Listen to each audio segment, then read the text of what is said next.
Hey everyone, welcome to my channel. My name is Amanda and I am a neurodivergent woman. I have autism, ADHD, aphantasia, and a memory disorder called SDAM, which stands for severely deficient autobiographical memory. And I have videos on playlists on all these topics. So today I got some comments asking about if I would talk about what it was like being an autistic mom. And so I figured that would be something kind of fun to talk about. Now, keep in mind, I have a memory disorder, and so I do not remember the events of my life. I just have facts, and it kind of is like if I was reading off a grocery list of the things that happened in my life. So I don't have like the emotional memory experience of the things that have happened, even from a couple of years ago. Also, I got diagnosed with autism and ADHD in October 2022, so it hasn't even been a full year. And my children got diagnosed also autistic ADHD at age 14.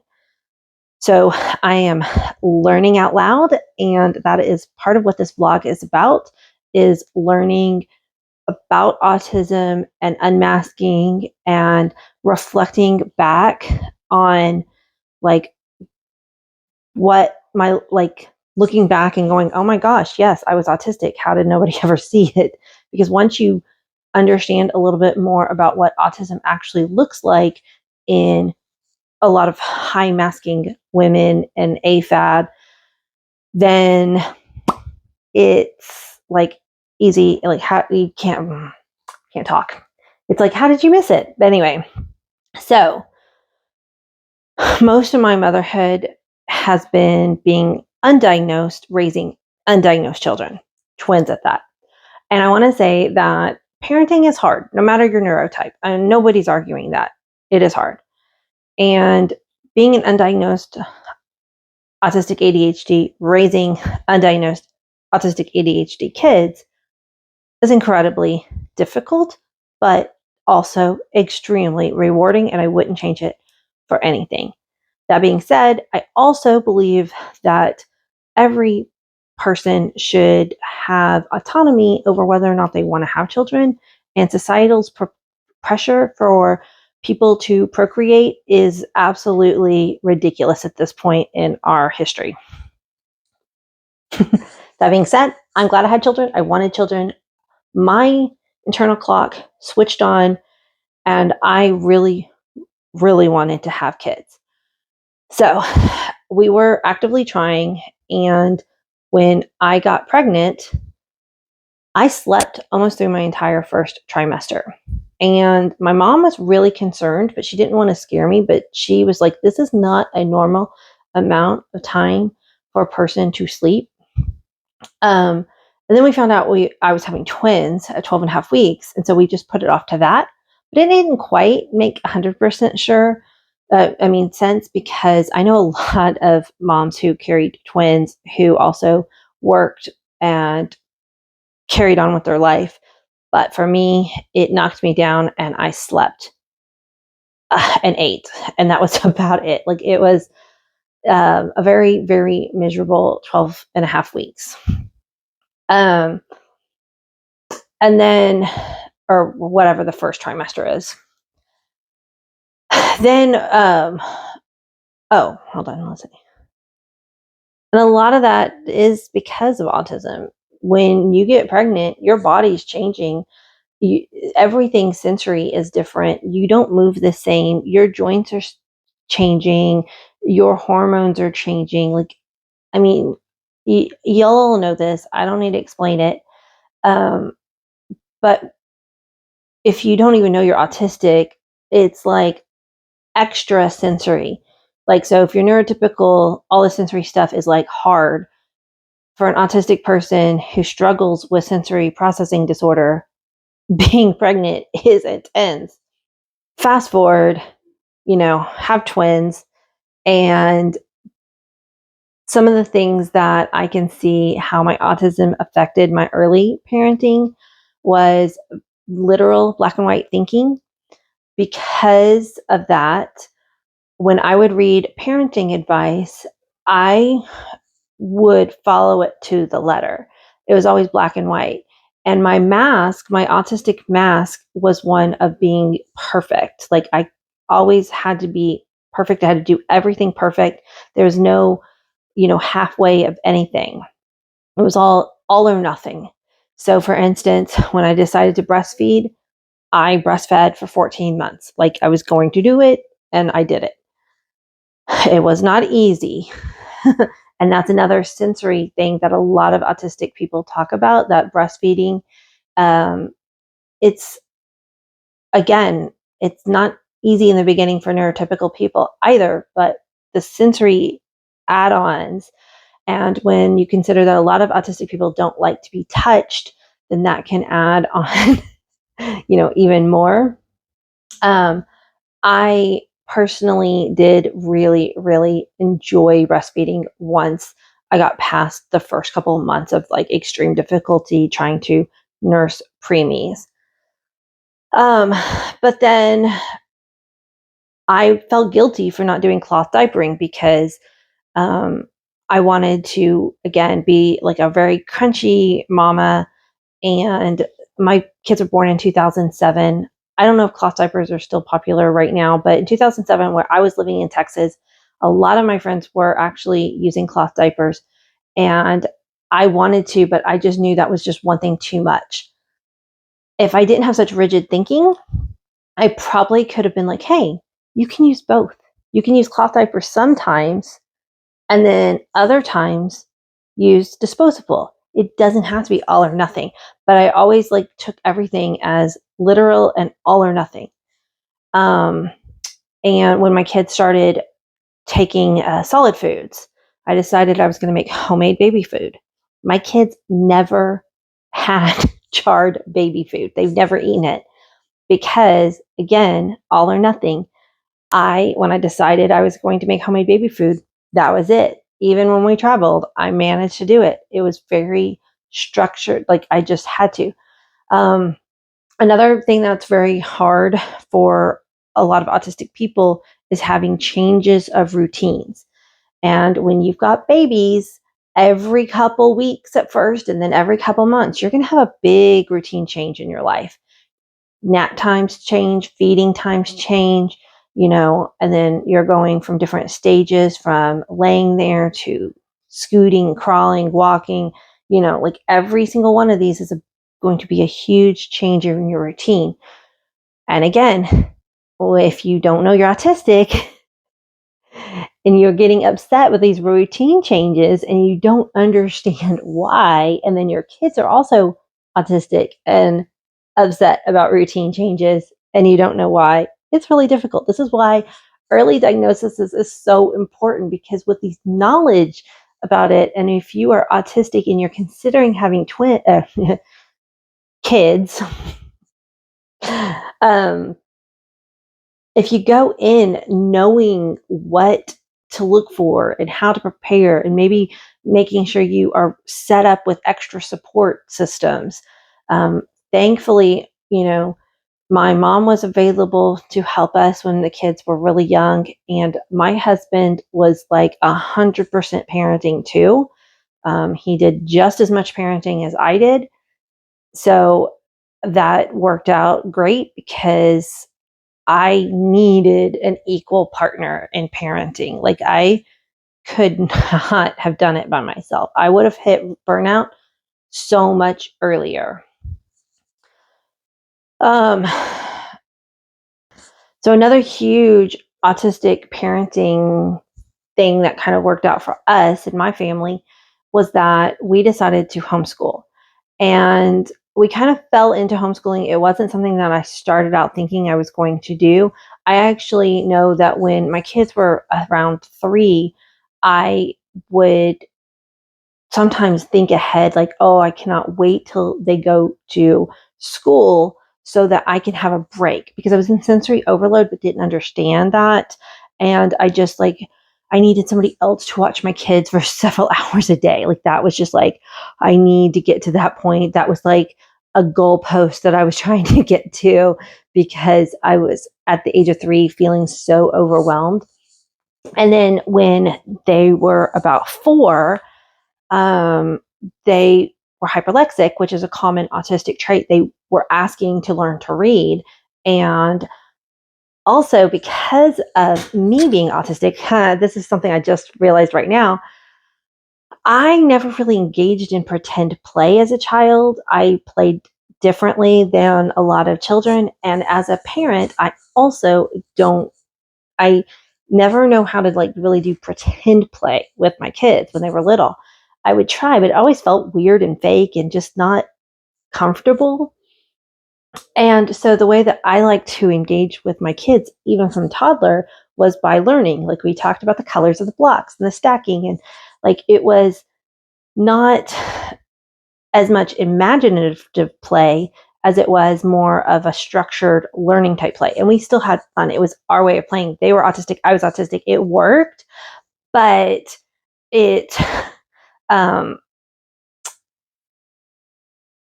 it just naturally rolled into when they asked to read. I was like, okay, cool. And so I bought the book, How to Teach Your Children How to Read in 100 Easy Lessons, which is highly recommended. And if you are going down the homeschool path, definitely check out that book.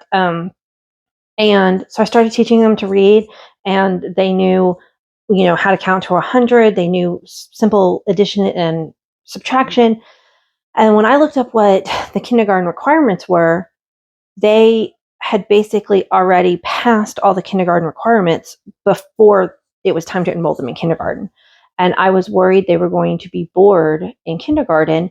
So we decided, like, let's just homeschool for kindergarten and we'll play it year by year. And so I was able to naturally accommodate my autistic children and myself without realizing that's what I was doing.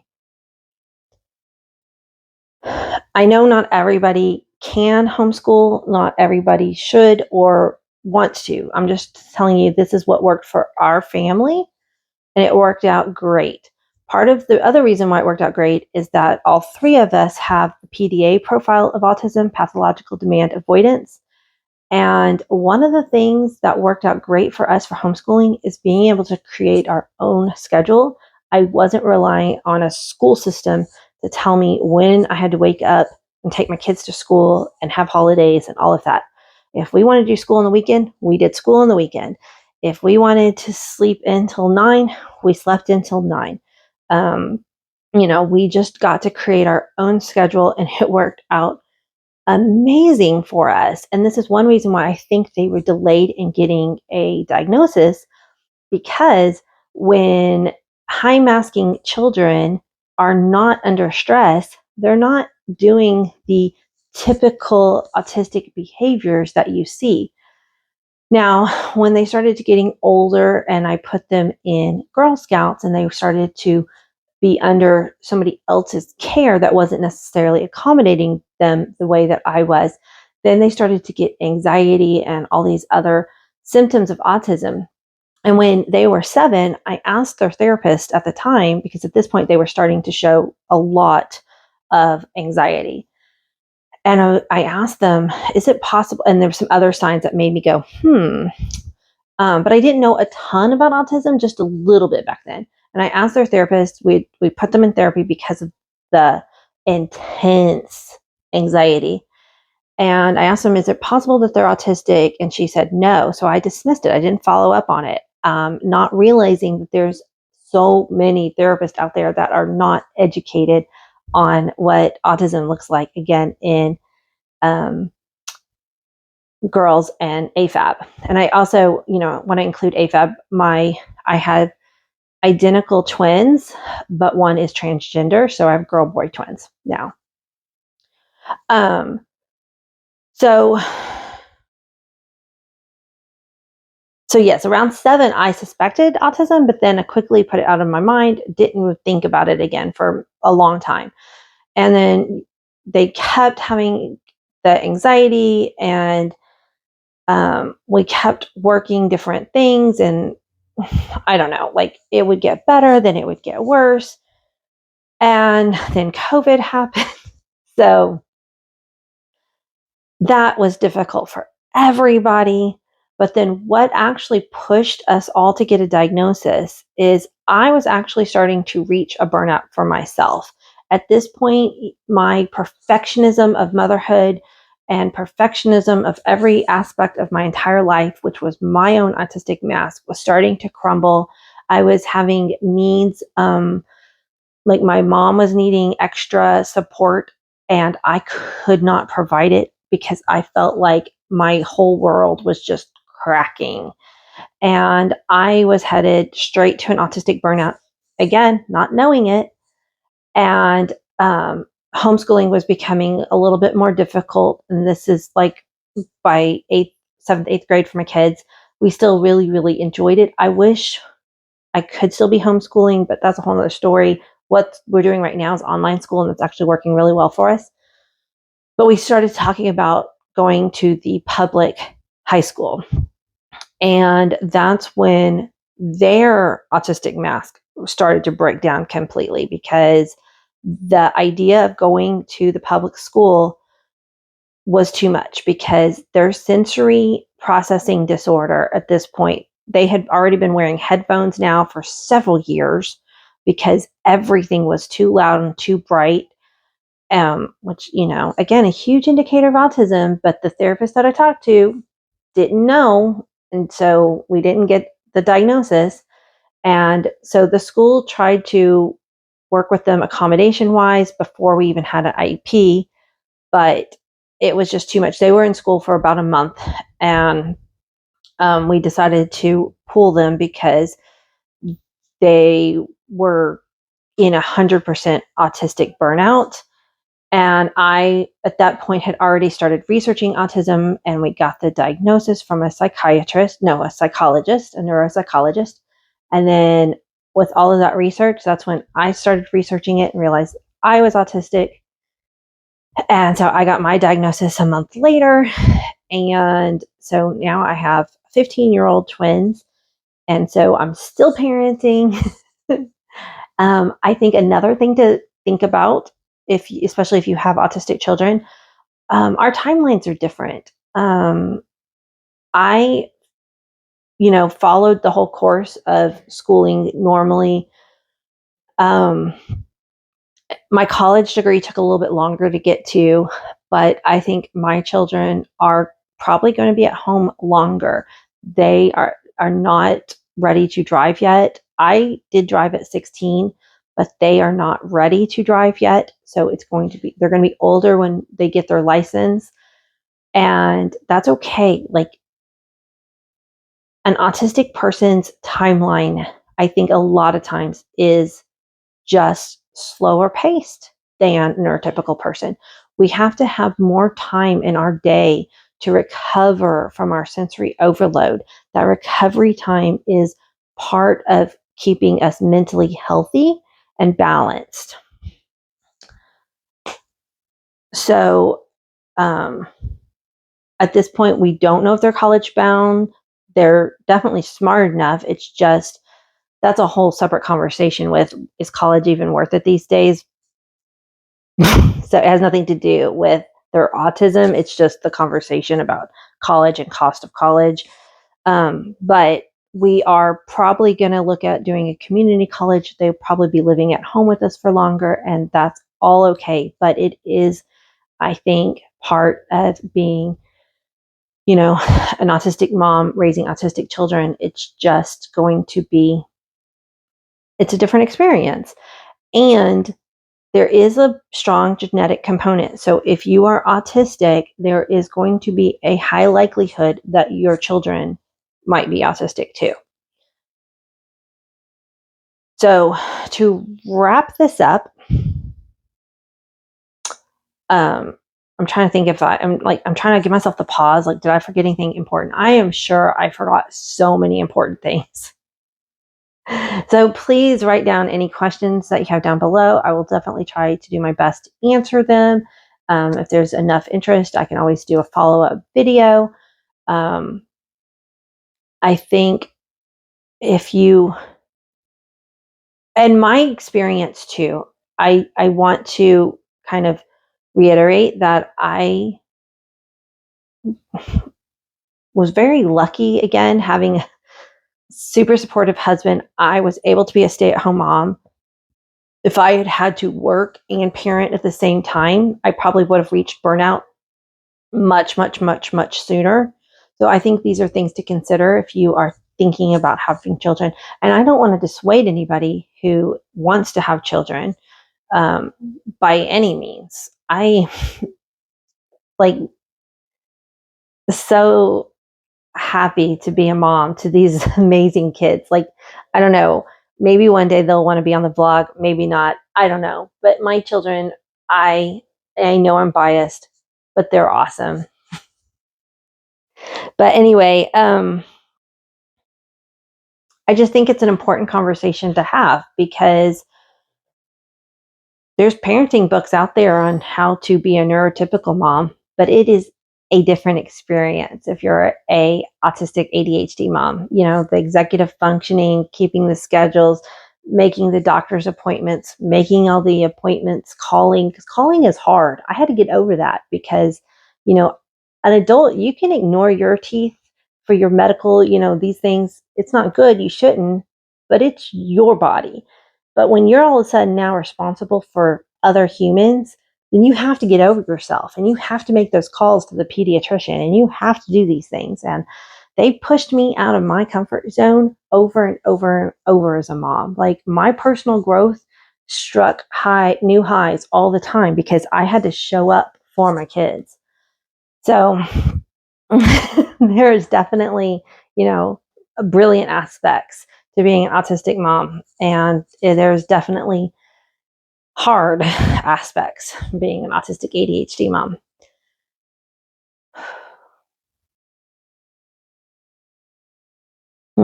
Okay. Anyway, thank you guys so much for watching. Thank you so much for everyone who has subscribed, commented, liked, shared. You know, share your experience. I want my comment section to be a space where other autistic people can share their experience. So that way we have a bigger conversation than just my one voice talking about this.